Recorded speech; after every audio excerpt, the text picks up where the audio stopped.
Saudara sekalian, hari ini kita akan membaca firman Tuhan dari Efesus pasal 5 ayat 16. Dan pergunakanlah waktu yang ada, karena hari-hari ini adalah jahat. Kita beri tema renungan hari ini, pergunakan waktu yang ada.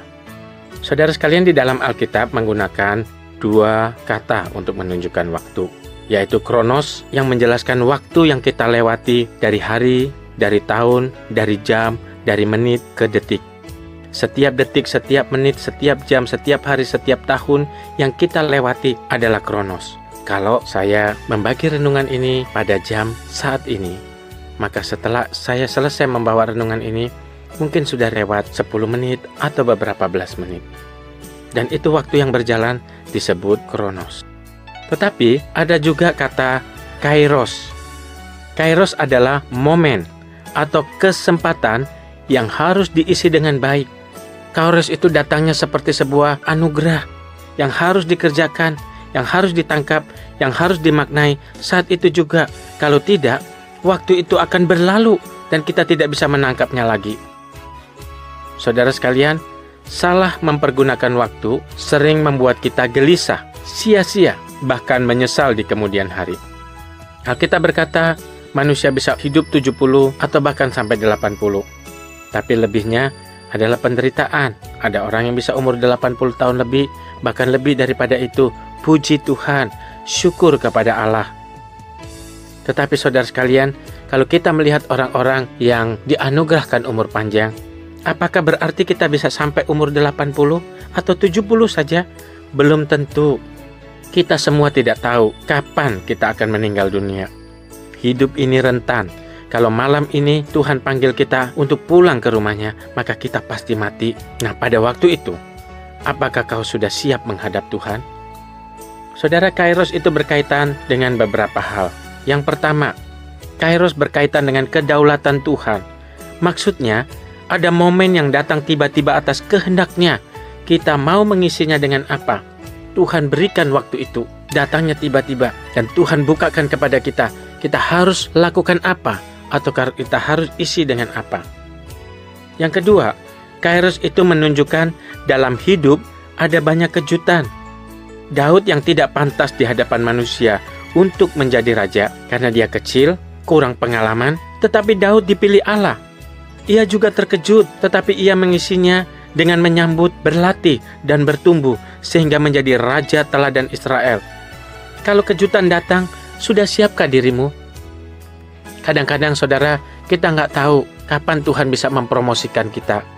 Ada orang yang dari tahun ke tahun secara wajar, akhirnya dia meningkat dan meningkat lebih baik. Tapi ada yang datangnya tuh tiba-tiba, karena Tuhan tiba-tiba mengangkat. Nah saudara, kalau sudah mengalami seperti Daud yang nggak pantas, tapi Tuhan pilih. Lalu ketika kita ada pada posisi itu, apakah kita siap?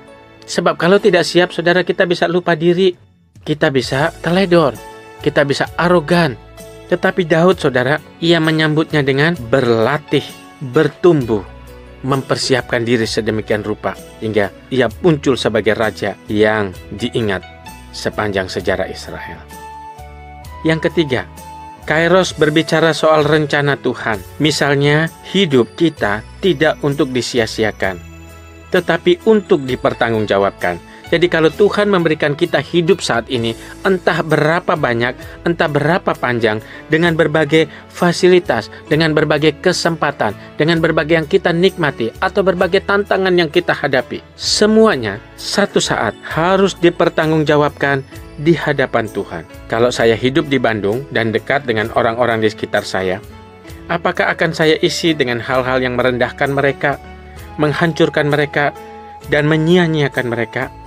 Ataukah saya dapat mengisinya dengan menjadi alat Tuhan bagi mereka untuk menumbuhkan mereka? Itu yang maksudnya kairos, saudara. Ini kesempatan kita mengambil sesuatu, mengerjakan sesuatu, memikirkan sesuatu untuk dipertanggungjawabkan kepada Tuhan. Perhatikan sikap dan kata-katamu kepada mereka. Yang keempat, saudara, kairos itu berkaitan dengan apa yang ingin kita buat dan apa yang ingin kita tuai. Paulus berkata, jangan sesat, Allah tidak membiarkan dirinya dipermainkan.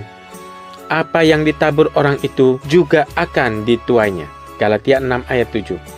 Maka kairos berkaitan dengan apa yang akan dituai. Jadi saudara, kalau kita hidup saat ini, kita harus memikirkan apa yang kita akan tuai.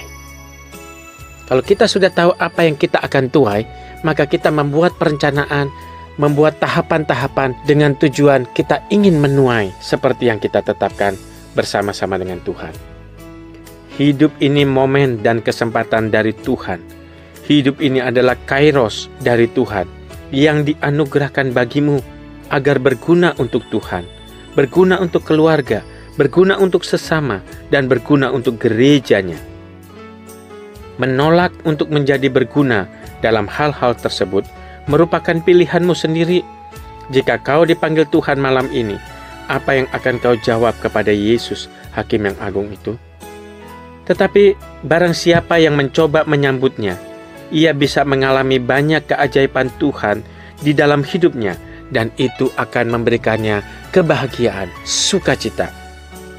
Saudara sekalian, semalam saya bertemu dengan teman lama saya.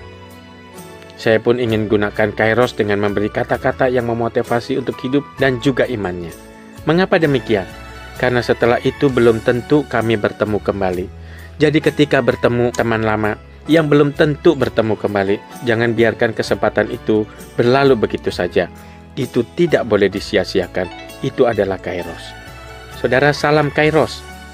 Salam yang ingatkan kita semua untuk mengisi waktu-waktu hidup kita ini dengan baik. Karena semuanya akan dipertanggungjawabkan di hadapan Tuhan Yesus, Hakim yang agung itu. Anda pasti bisa berguna. Haleluya.